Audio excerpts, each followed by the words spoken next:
இதுக்கு முன்னாடி ஒரு வீடியோவில் நான் சொல்லியிருந்தேன், எனக்கு பிடிச்ச உணவு எது அப்படின்னா எக் அப்படின்னு சொல்லிட்டு. அது வந்து நான் வெஜிடேரியனில். அதுவே வெஜிடேரியனில் எனக்கு பிடிச்ச உணவுப் பொருள் எது தெரியுமா? உருளைக்கிழங்கு. ஸோ இந்த உருளைக்கிழங்கை யாராவது உங்கள்கிட்ட வந்து கொடுத்துட்டு இந்த உருளைக்கிழங்குல ஒரு ஓட்டை போடுங்க அப்படின்னு சொன்னாங்கன்னா என்ன கேட்பீங்க? ஒரு ஷார்ப்பான ஐட்டம் அல்லது வந்து ஒரு குச்சி மாதிரி கொடுங்கன்னு சொல்லுவீங்க இல்லையா? உங்களுக்கு இந்த மாதிரி ஒரு ஷார்ப்பான ஐட்டம் கொடுத்தாங்கன்னு வச்சுக்கோங்களேன், ரொம்ப ஈஸியாக அந்த உருளைக்கிழங்குல இந்த மாதிரி ஒரு ஓட்டையை போட்டுருவீங்க, ஈஸியாக அது உள்ளே இறங்கிடும். இப்போ அதுவே யாராவது உங்கள்கிட்ட ஒரு ஸ்ட்ராவை கொடுத்து, நம்ம ஜூஸ் எல்லாம் குடிப்போம் இல்லையா, ஒரு ஸ்ட்ரா, அந்த ஸ்ட்ராவை கொடுத்துட்டு இந்த உருளைக்கிழங்குல ஓட்டை போட்டு கொடுங்கன்னா என்ன பண்ணுவீங்க? ஓட்டை போட்டு நம்மளால் இறக்க முடியுமா? அதை தான் இந்த எக்ஸ்பெரிமெண்ட் நான் பார்க்க போகிறோம்.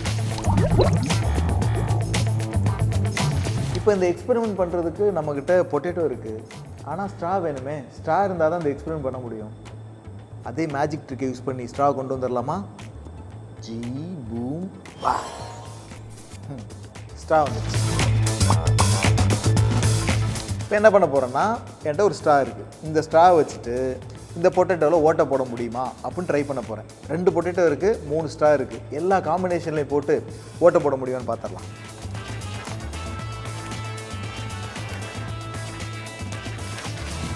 ஸ்ட்ரா வச்சு என்னால் ஓட்டை போடவே முடியல.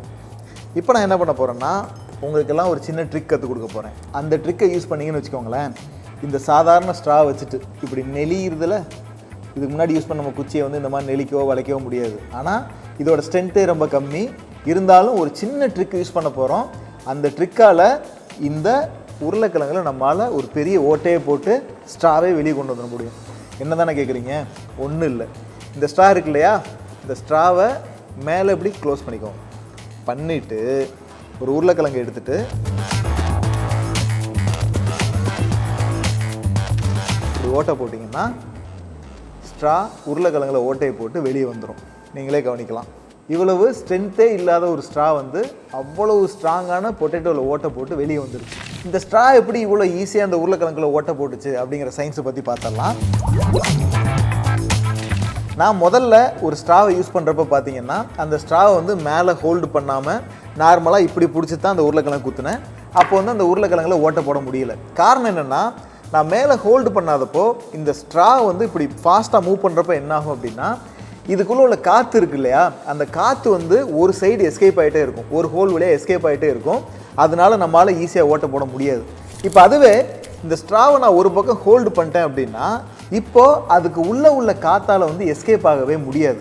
இப்போ என்ன ஆகும்னு பார்த்தீங்கன்னா, இந்த காற்று எஸ்கேப் ஆக முடியாததுனால இந்த ஸ்ட்ராவோட மாஸ் பார்த்தீங்கன்னா ஒரு குறிப்பிட்ட அளவு வந்து கொஞ்சம் அதிகமாகும். அதனால இந்த ஸ்ட்ராக்கு வந்து ஒரு ஸ்ட்ரென்த் கிடைக்கும்.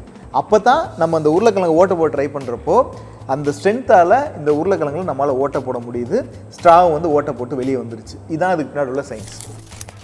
ஸோ நீங்களும் இந்த உருளைக்கிழங்கு ட்ரிக்கை உங்கள் ஃப்ரெண்டோட ட்ரை பண்ணி பாருங்கள். முதல்ல அவனுக்கு வந்து ஒரு உருளைக்கிழங்கும் ஸ்ட்ராவும் கொடுத்துட்டு இதில் ஓட்டை போட்டு காமி அப்படின்னு சொல்லுங்கள்.